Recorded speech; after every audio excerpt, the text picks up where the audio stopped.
Well, good afternoon, everyone, or good morning, depending on which part of the country you're in today. We want to welcome you to the BAS webinar series. Today's content is talking about the AutoSimply manufacturing solution, as well as the AutoSimply barcode solution for Sage 300.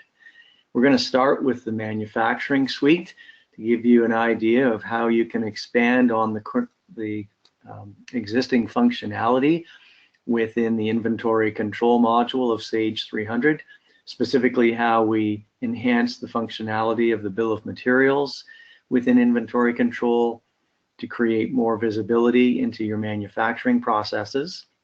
We'll talk a little bit about how we can support production and purchase planning and shop floor control functionality. And then we'll take a look at some barcoding interfaces that allow you to provide remote access through a barcode interface into back office activities within Sage 300. So for those of you that are doing light manufacturing or maybe even more sophisticated manufacturing, you're probably familiar with the structures, the item codes, and the setup within inventory control. One of the things that many people try to do using inventory control is they want to have an assembly or a packaging process, and this is what we call creating master items within Sage 300. And when you create master items within Sage 300, you have the ability to create a bill of material where you can specify a list of components that make up a finished good item. But the issue with the bill of material and the assembly process within Sage 300 inventory control is that there's not much visibility into any type of routing within the manufacturing process. You don't have the ability to specify workstations or production areas. You don't have visibility into a wide variety of direct and indirect, variable and fixed costs. When you create the bill of material within inventory control, you can specify one fixed cost, one build quantity, one unit of measure, and one variable cost per build quantity. But what happens when you use the bill of material process to do an assembly within inventory control is that you press the button and voila, the components are assembled into a finished good item.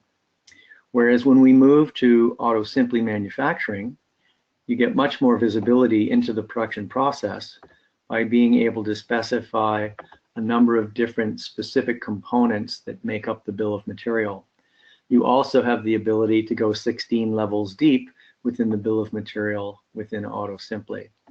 So let's look at a particular type of bill of material for a finished good product that we'll call FG003. So as you can see, we do support standard costs within the bill of material of AutoSimply manufacturing, but we also have the ability to determine different types of BOMs. We have an assembled BOM, which is the default BOM, but we also have the ability to manage phantom BOMs. And for those of you that aren't familiar with the term, a phantom BOM essentially shows you all of the levels within a BOM as one flattened level. So you can see all of the components that make up the final finished good item. But in addition to that, we have the ability to create what we call operations. So operations are basically the type of work that you want to conduct as part of your manufacturing process. So in our example today, we're just simply looking at an assembly operation as well as a packing operation. And then within each operation, you assign a work center, which determines the area within your warehouse or manufacturing facility where this operation is being conducted. Notice as well that we also include the concepts for setup time, for run time, there's a cleanup time, and you have a wait time as well. So these are additional components that you can track as part of the production process within your organization.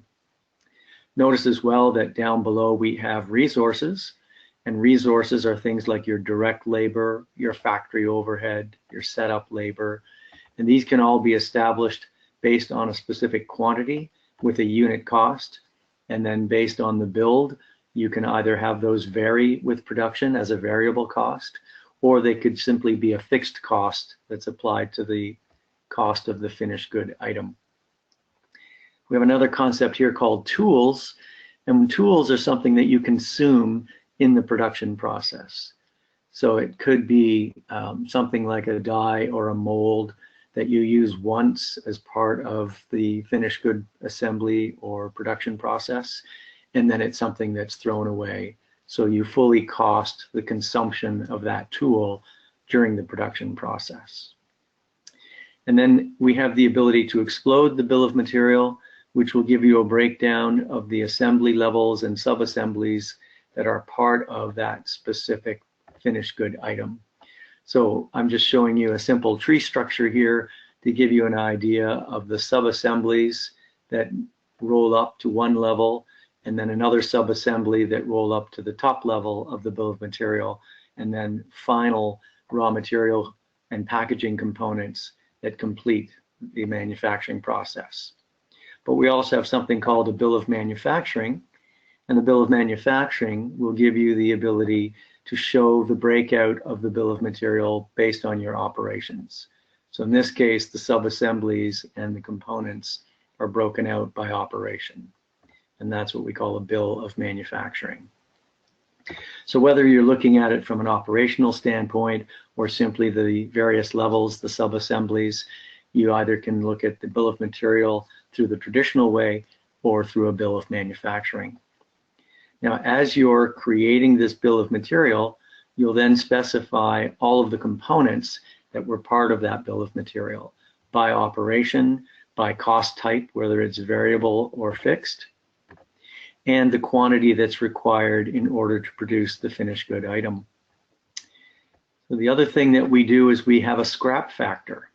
So as you are developing your bill of material, you may recognize that there are parts of the production process that produce waste or scrap material. And so what you would typically do is, if you believe that there's about 10% scrap, then you would say there's a 10% scrap factor. And in the case where you need a quantity of 10 components, the system will automatically issue 10% more of that raw material to account for the fact that you're anticipating 10% scrap during the production process. So this will automatically account for the scrap or wastage that you might have during the production process. Now this leads us to another concept within the AutoSimply manufacturing, and that is this concept of a co-product. A co-product is considered scrap as well, but rather than something that gets consumed and wasted, if you will, during the production process, this is an item that's left over after you've completed the production of your finished good item, and you want to be able to track that item back into inventory. It has no value because we fully cost all of the components into the finished good item, but it is something that you might want to track. And that's because it's something that could be resold or recycled. So there is some value to your organization. It's just that for inventory costing purposes, we fully cost the finished good item, but we allow you to track the scrap item, what we call a co-product, for further use, or maybe just selling off as bulk items that are left over. Now, we do support the optional fields within Sage 300. So if there's additional information that you want to track as part of the bill of material and the manufacturing process, you can do that. You also have the ability to add instructions, and we have the concept of engineering change orders built into the bill of material. So if you need to make a change to the bill of material, you can specify an engineering change order, specify the date, who that was authored and approved by, and if necessary, you can attach some documentation by storing a document in a network folder somewhere on your server or system. So this is how we build up the bill of material. And as I mentioned, we do use standard cost if you want to develop standard cost variables. But if not, then you would essentially use an average cost for your actual production process. But we do support all of the cost types within inventory control, because all of the costing still is maintained within the Sage 300 inventory control module. And as we start issuing materials to the floor, there will be a calculated amount for the actual cost to production, and then we'll start showing you the variances based on your actual experience during that production process. So that's how we develop the bill of material. Notice that we can also incorporate substitute items. So during the production process, if you find that you've run out of stock of a particular item, we do allow you to specify substitute items that can be used as part of the production process as well. And even though we might set some standards or predefined quantities to be issued as part of the production process, we would be able to allow you to modify that as you create your manufacturing work orders. Now, if you're using standard cost, you may know that inventory control also supports standard cost, but the standard cost is by location. And in a manufacturing environment, that doesn't make sense to have multiple standard costs. So if you do use standard cost within AutoSimply, then you would set up the standard cost through the item standard cost maintenance here within AutoSimply, and then push this standard cost information back into inventory control. So that would be one change of incorporating AutoSimply's manufacturing orders module. You would want to be able to specify your standard cost information in AutoSimply and push that back into Sage 300 inventory control. Now there's a quick upload for bill of materials, but we also have an import utility. There's a standard import template within the bill of material, but we have a more sophisticated bill of material import so that we can take your existing bills of material and populate them into the AutoSimply manufacturing. And as you can see, it breaks out the operations, the components, the co-products, the instructions, resources, tools, and we also support subcontract as a process within the production. So we've got multiple ways for you to populate the database within your AutoSimply manufacturing for Sage 300. There's a number of different forms that we support that are all developed through the standard reporting engine of Crystal Reports. So whether it's issuances, returns, or scrap, all of those are different types of forms that can be created, including the manufacturing order itself.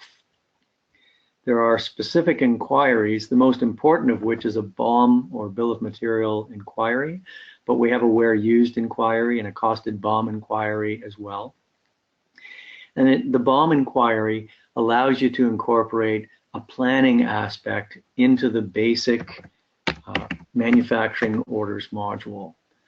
So in this case, what we're trying to do is identify the components that make up the specific finished good item that we're looking at and be able to assess what's on hand based on what's required.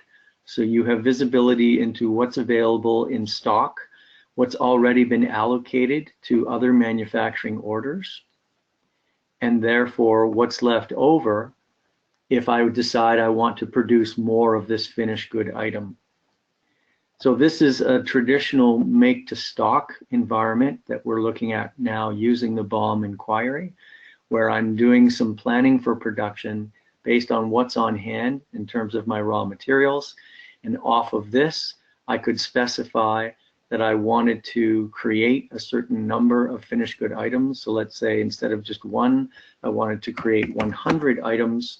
I would refresh the information, and then it would take a look at the requirements and let me know if I need to purchase any additional items or how many I could actually produce.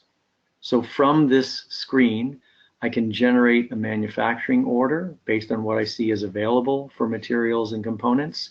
Or if I'm a little bit short, I can create a purchase requisition within the Sage 300 PO module. I could also export this and put it into a spreadsheet if I wanted to do some further analysis before I commit to making these finished goods items. Now, in addition to the ability to use the BOM inquiry, we have a complete production planning module. And this is your MRP scheduling as well as your purchase planning in one module. So in this case, we have the ability to create an item planning table for all of your finished goods for your MRP production scheduling, or for your raw materials for your purchase planning. So if we look at a raw material first, we can see that we defined a network code, and a network code is something that you define as a way of breaking down your planning process. So you could break it down by warehouse location, you could break it down by division or region. It's just some way for you to be a little bit more specific on your planning process. And because we're dealing with a raw material, this is a purchase order that we're trying to plan for, as opposed to a manufacturing order, which would be our finished good that we'll see in just a few minutes. Or it could be subcontract work that we're sending out to an affiliated agent that we work with. Now in this case, when we're dealing with a purchase order type, you can see that we can deal with maximum and minimum. We can have lead time, which would be a vendor purchase order lead time. We can specify order multiples, the buyer who's going to be conducting the purchase analysis, and then save this information to each of the raw materials that we wish to buy. Once we've done that, then we come in and we actually do a planning run.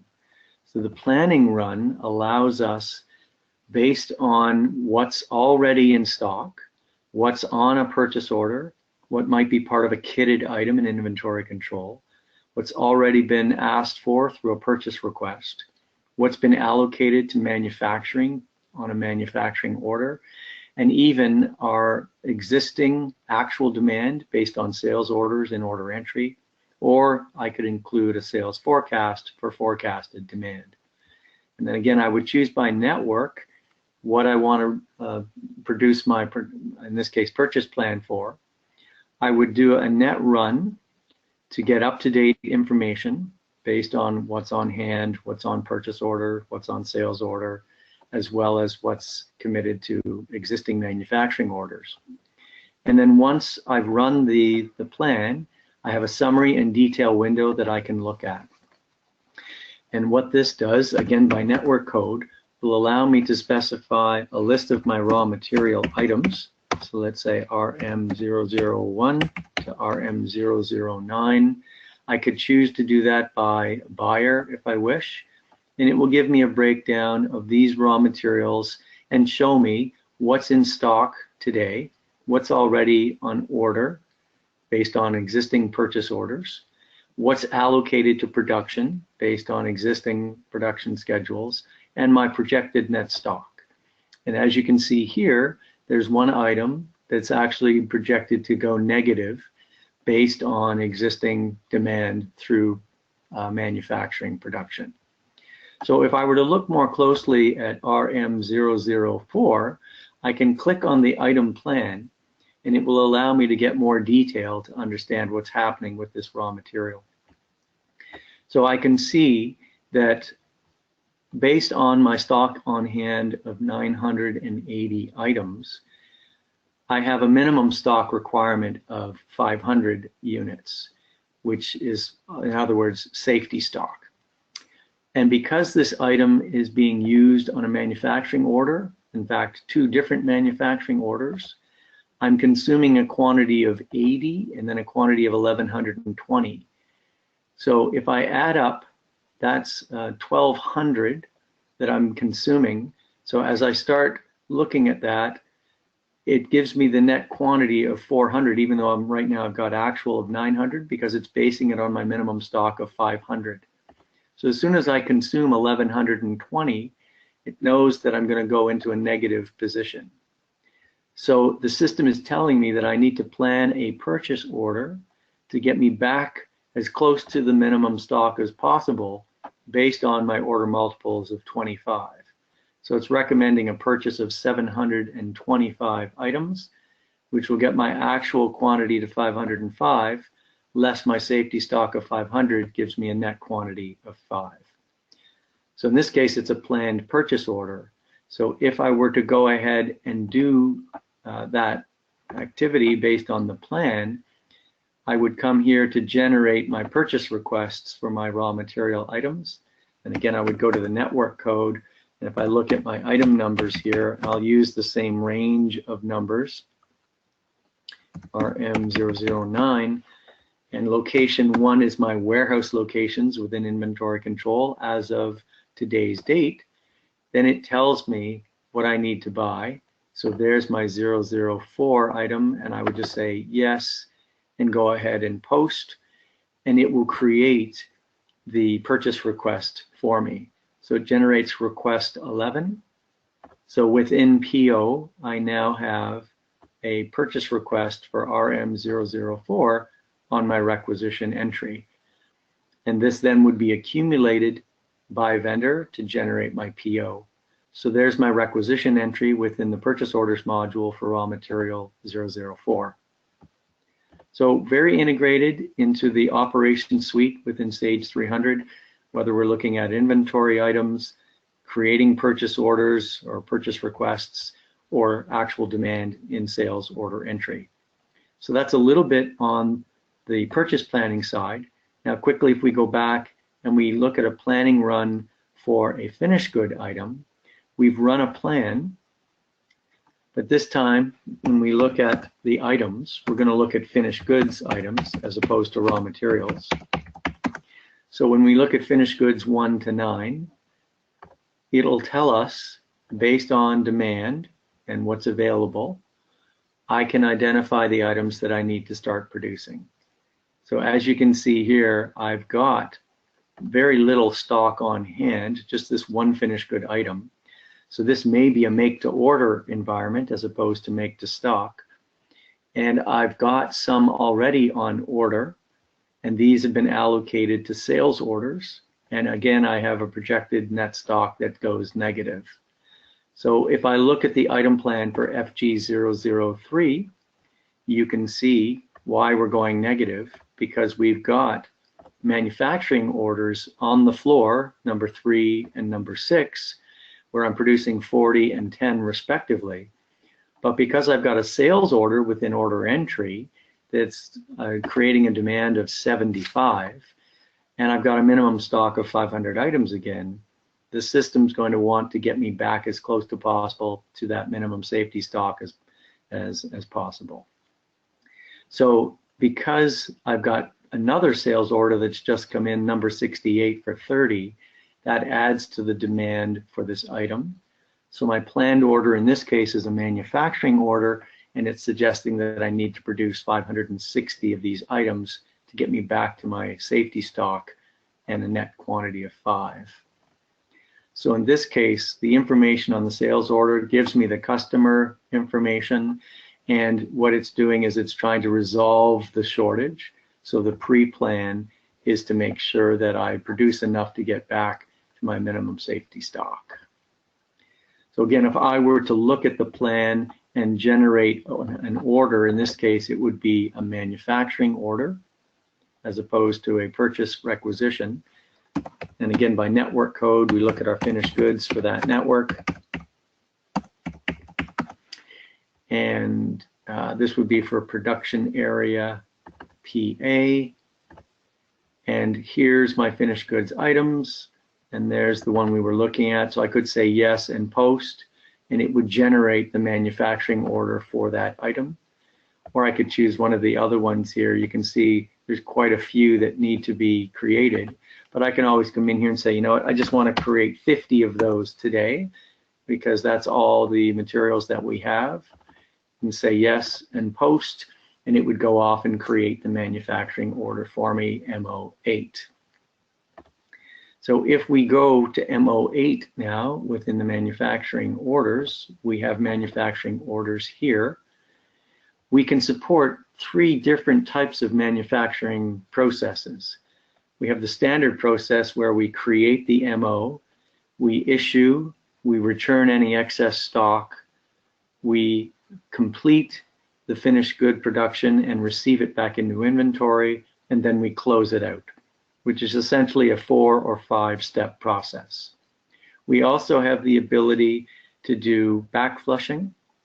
So instead of doing a standard issuance, receipt, return, we can back flush, which combines the issuance and receipt in one step.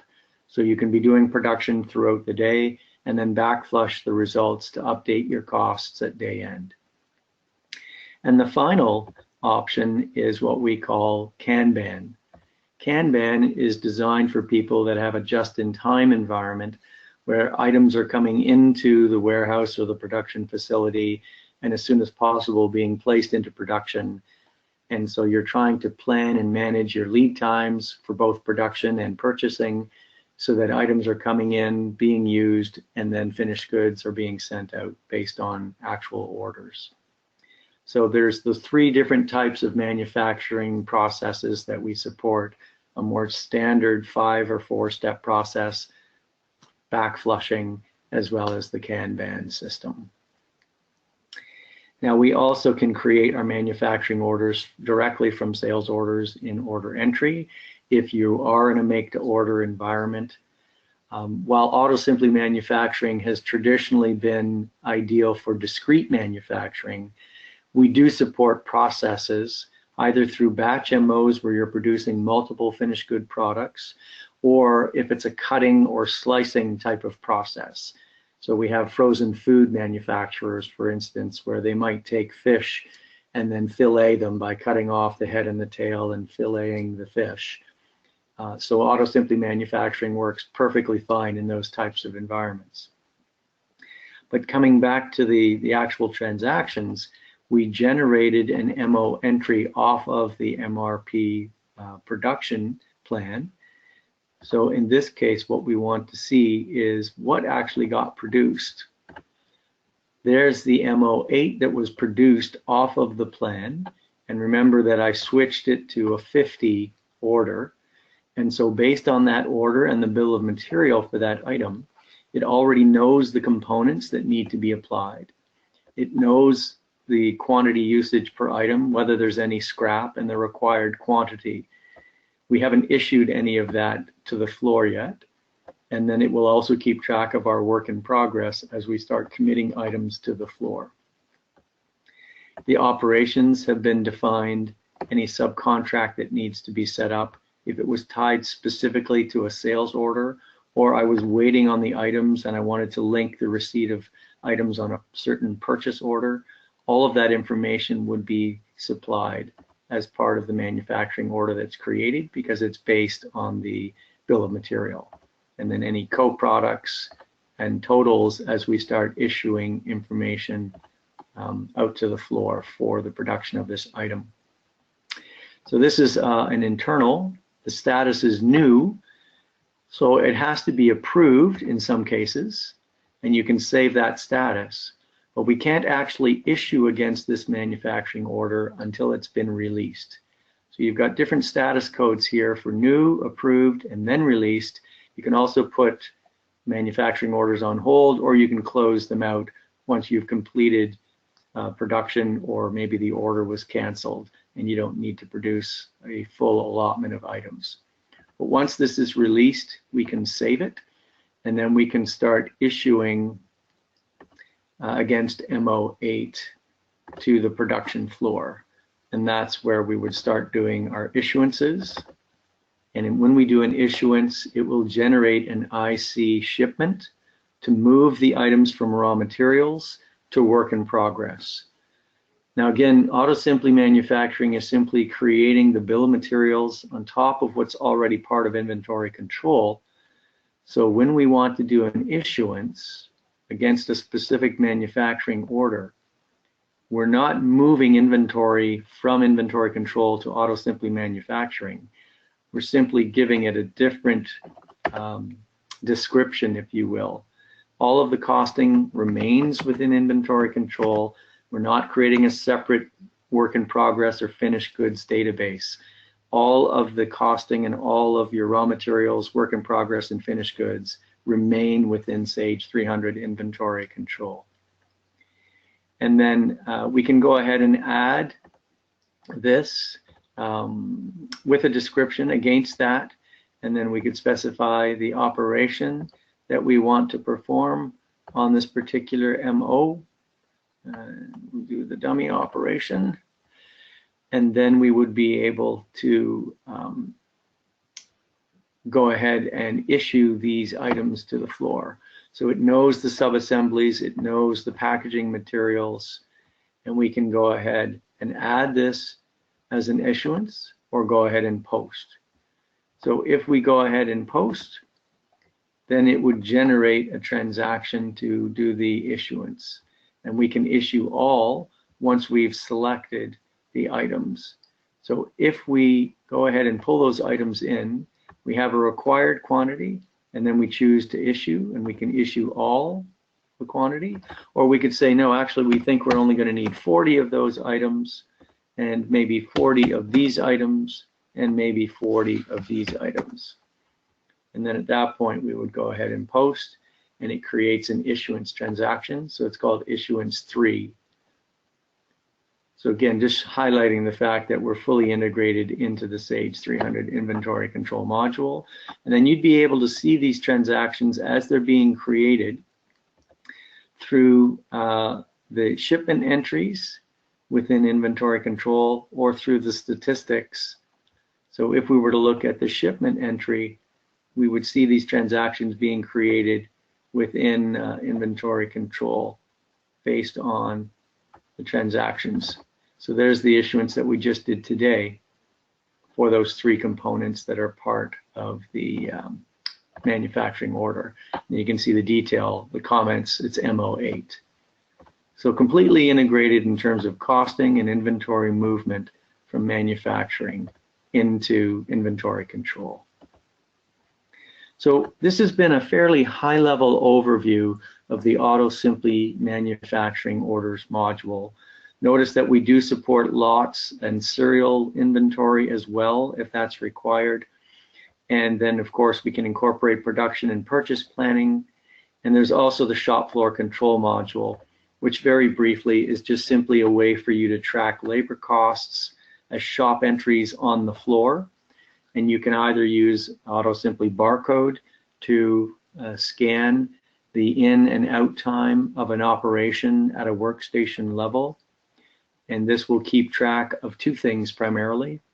It will show you the utilization of a particular workstation, how many hours within an 8-hour day, for example, that the machine or the workstation is being utilized. And it will also give you a measure of efficiency.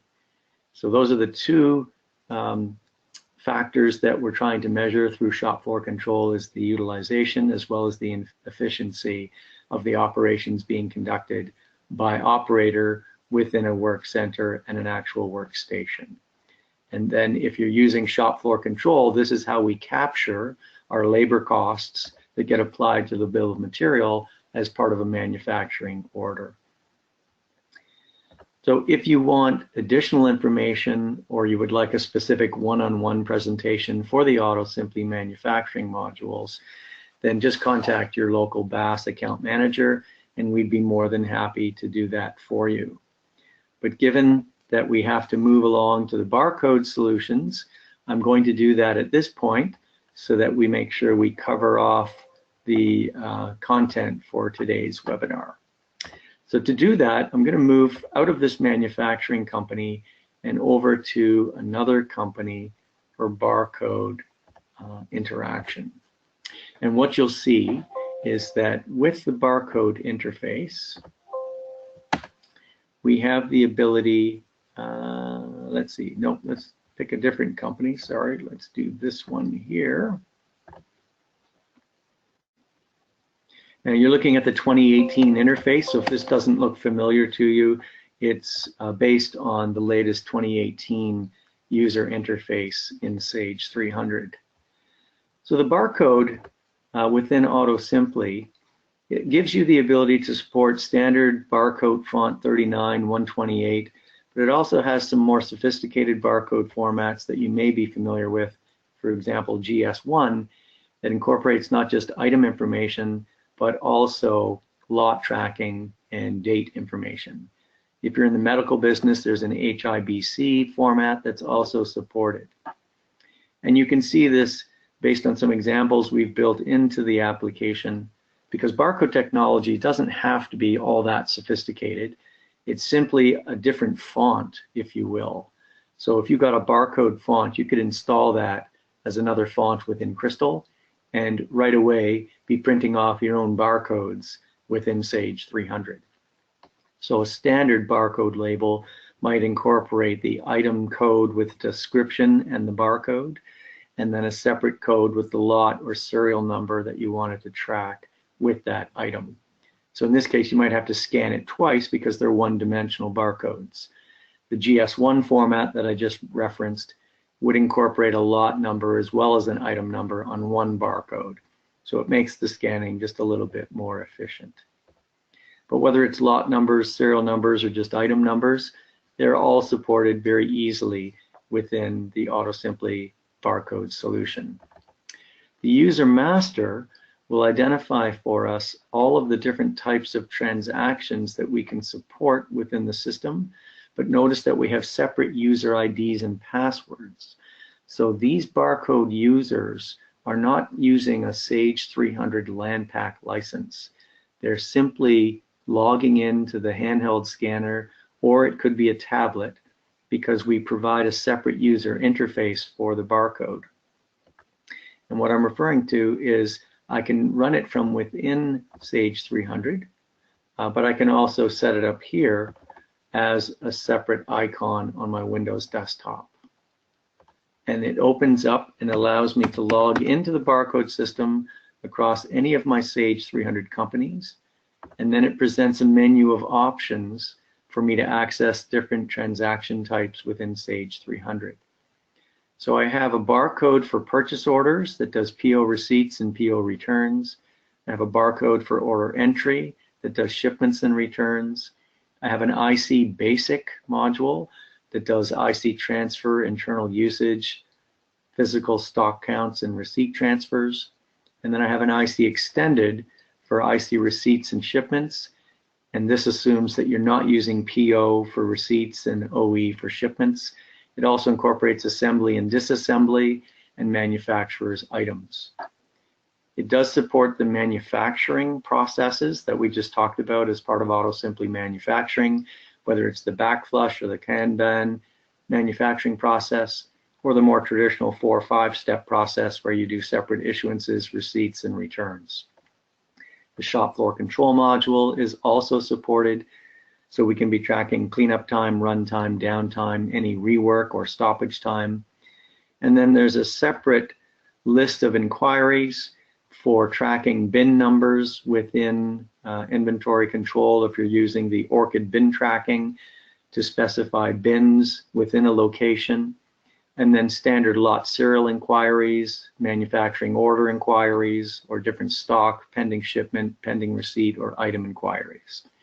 So as you can see, there's quite a broad list of applications that are supported within the AutoSimply barcode. And under user security, you can define rights to what kind of transactions you want people accessing within the barcode system. So you just turn on or turn off the types of entries that you want people accessing through the barcode system. And then to configure it, it's actually a web service. So you would need a Wi-Fi connection from the handheld scanners to the Sage 300 server. And I'm running locally, but you would have to enter your IP address of your SQL database server and your Sage 300 server, and then be able to log into SQL as a database and then log into Sage 300. So I mentioned that the barcode users themselves do not consume a Sage 300 LAN pack, but the barcode system itself does actually consume one LAN pack. So we would request that you set up a dedicated Sage 300 LAN pack license in order to do that. So we not only list all of the features that are included with the barcode module and what's required, but we have a diagram that shows you the configuration for the different scenarios, whether you're working with one warehouse or whether you've got remote warehouses that need to be synced. So as I mentioned, we need one LAN pack to link the web service for the barcode users into Sage 300. And that's how we log the barcode information from the scanners or a Windows tablet or a notebook computer into Sage 300, because it's a real-time connection that we're making. And in this case, it might just be a Wi-Fi connection, but if it's a remote connection, then you might want a VPN connection using a router-to-router, point-to-point communication. So we have different types of scenarios that we can support depending on what your particular organization requirement is. But coming back quickly to this breakdown, these are all the different modules that we have within the AutoSimply barcode. And you can see if I want to use the barcode for inventory control, then I would require, of course, the inventory control module within Sage 300. So every barcode module will require the corresponding Sage 300 module in the back office, so that as we connect and conduct activities on the barcode system, we'll be able to update the associated module within Sage 300. So having said that, let's go ahead and do something like a PO receipt. And what you'll see is that when I look at the standard activity within the back office, essentially what we're doing is we're providing remote access through a barcode interface into Sage 300 without people having to log in to Sage 300. So in some ways, you could think of the barcode system as remote access through a simplified interface. But what I want to do is I want to highlight for you the fact that it is real time and that we're going to create an actual purchase receipt. So to do that, let's create a new PO first, and let's choose a vendor. Let's say vendor 1400, and we'll choose some items. So let's choose this item here, and let's say we're going to purchase it for location 1, and we want to have an order quantity of 25. And we will go ahead and post that as a transaction. And it will create for us a PO number, PO40. Now, we're also integrated in with the ORCID bin tracking, so I'm going to show you very quickly that as part of the bin setup, what I'm going to do is I'm creating a bin within a location. So if you want, it's not necessary, but you can track items within a bin, within a location, and AutoSimply barcoding will support that. So when I do a receipt of an item, it will not only generate the PO receipt, but it will also do a put away into the bin within inventory control. And as we talked about, we do support lot and serial. So if the items are serialized, then we will store the serial numbers for the item quantities within the bin, within that location, or in this case, a lot number for those items within the bin, within the location. So this gives you the ability to quarantine items, to stage items for picking, to track more specifically the exact location of these items within your warehouse. But for now, what I'm going to do is I'll just highlight the fact that this is the item we're purchasing. So you can see there's a current stocking quantity of 650 within the bin and 1,202 in total within inventory control. And the difference there could be that some of the items are in a bin and some of them are not binned, or it could be that the other items are part of a separate bin. So we'll go ahead and we'll generate a purchase order receipt against this PO. So again, it was PO 40 with a quantity of 25 for item A11030. And just to show you that we're not doing any smoke and mirrors, I'm going to highlight for you what the last receipt number was within PO. And then of course, we will generate the next available receipt number. So I'm going to go to the last receipt number, and that's 100. Okay, so if I use the finder, that's the last number, receipt 100. So now let's go ahead to the barcode interface and do that PO receipt. So again, I'm just running this on a notebook because it's a separate interface. This could be a tablet or it could be a handheld device. I can receive without a PO as well, or I can do multiple PO receipts. I'm just going to do a single one. And then I might know the PO number that I could scan in, or AutoSimply has built in a nice search feature. There's PO 40. So I can call up the PO and it knows the items that were part of that. And now let's just put in a quick reference here that this is a test for webinar purposes. And then I would click on the detail screen and it will tell me the item that I should be receiving against that PO and the PO quantity. So it is item A1103, and that's the item we're going to receive. And so it then tells me this is what I'm expecting to see. It's going into location 1.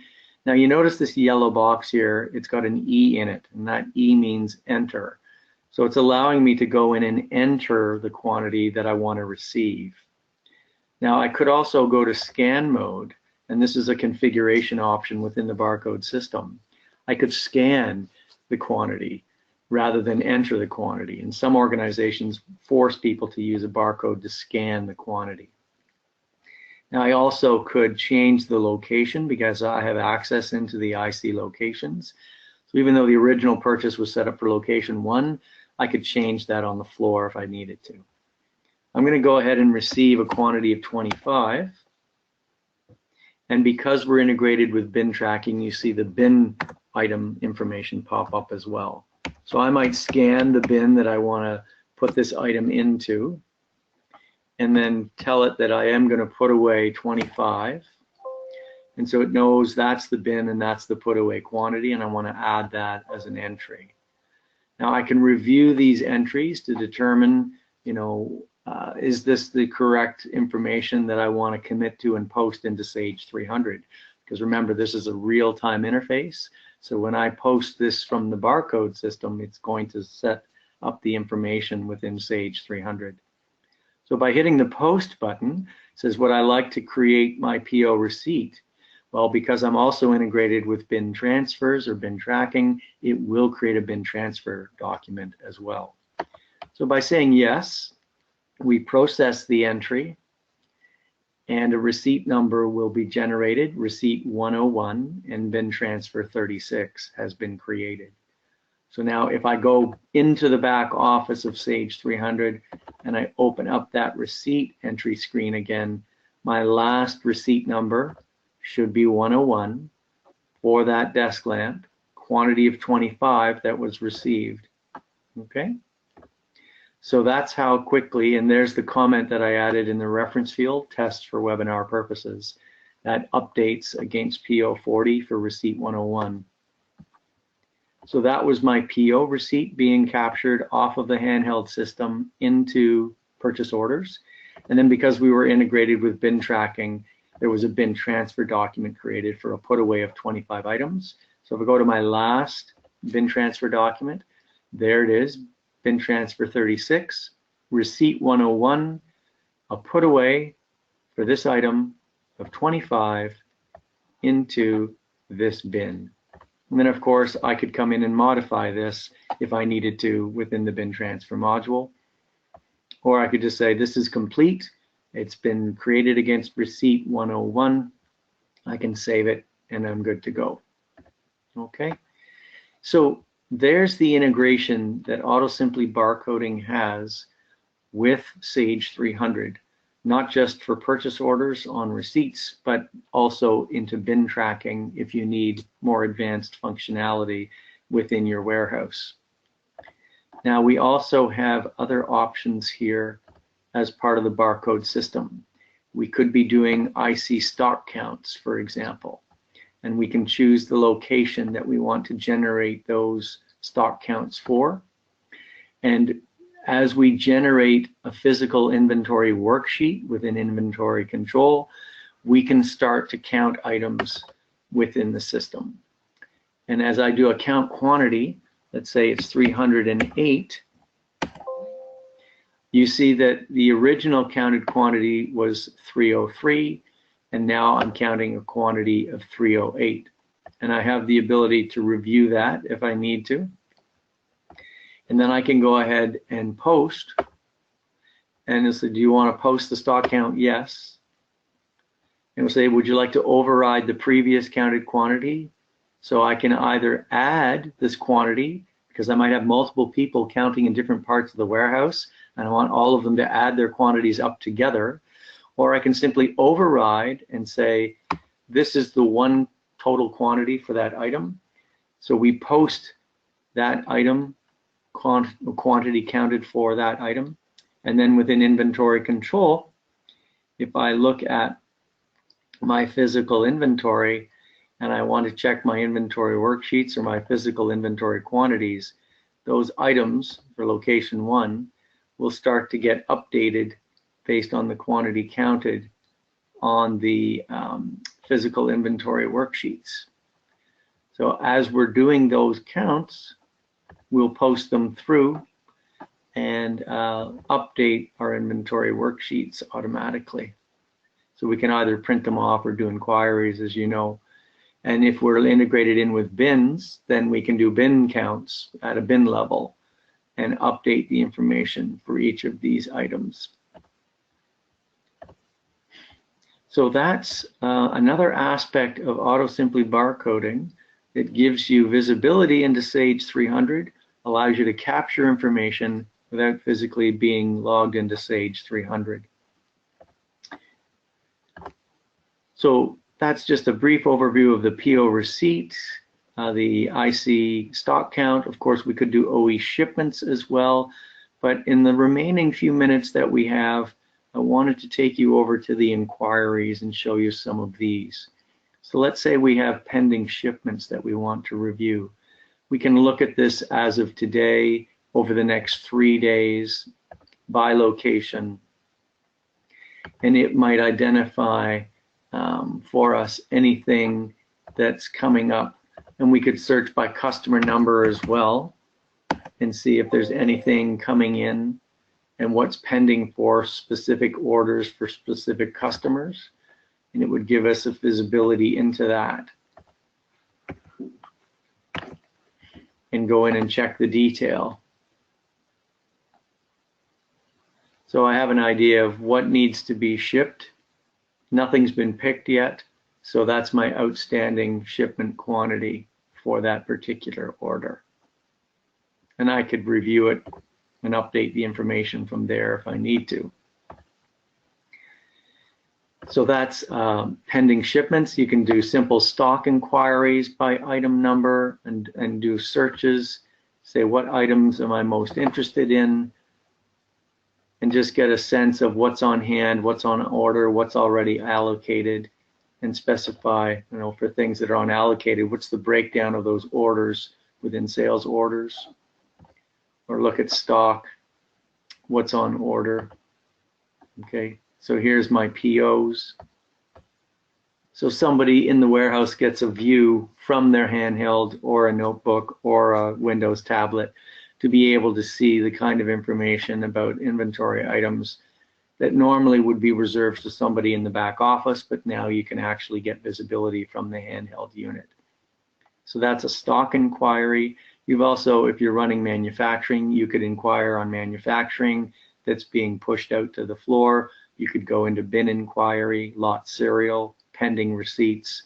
All of this information is visible through the scanning or handheld devices. So again, if it's just an item inquiry and you just want to get some additional details about the item, you can see this kind of information visible through the handheld as well. Okay, so that is a high-level overview of both the AutoSimply manufacturing as well as the AutoSimply barcoding. I will just mention one other thing very quickly before we open up the floor to any questions that there might be out there, and that is, in addition to the standard barcode interface that AutoSimply has created, they've also created a derivative application called Sales Anywhere. And what Sales Anywhere is the ability to use a handheld scanner to record sales into accounts receivable or order entry but also do document inquiries. So for example, if you wanted to do an OE sales order, you can generate a transaction by picking up an item within inventory control with a unit of measure, with a quantity, and you can go ahead and you could either use sort of a dummy customer that might be something that you're just doing cash transactions for and taking payment at the point of sale. Or you could use a real customer that's part of the accounts receivable database and generate a sales transaction against that customer if you want to do that. And then based on picking up that customer, you then have the ability to start making sales to that customer. So you choose the item, you choose the quantity. Let's say he's going to buy 10 of these items from location 1, and you can see it gives you an extended total. And you can go ahead and post this as an entry, and it will generate an order within order entry. Okay? And then you can also take payments, you can print off a receipt, and you can also verify existing information about that customer. Now, if we can do the same thing through AR, or let's stay here in OE just for a second. You can do document inquiries by order number or by customer number again. So if we choose the customer number and do a search, it'll verify all the orders for that specific customer, and you'll be able to call up any of those orders within the system. Oops, sorry. And so we call up that order. I think I was just too quick on the draw there. There's the order, and it shows us the items for that particular order. And if you want to take payment now, we would say, okay, well, what is the amount? Is it going to be a standard payment, or are we taking credit card? Is there a check receipt number? So we can generate these payment transactions and print off a receipt right off the handheld if you've got a Bluetooth printer or something like that. So whether it's OE or whether it's AR, the Sales Anywhere is the ability for you to start tracking sales transactions remotely, whether it's at a trade show or on some vehicles that are doing pickup and delivery. So I just wanted to take a couple of minutes to show you that the barcode interface that's integrated into Sage 300 has also morphed into a sort of a mobile sales solution as well, because it's something that's supported as a separate user interface on handheld devices, not just scanning devices, but also tablets as well. So let's check and see if there's any questions that have been sent in.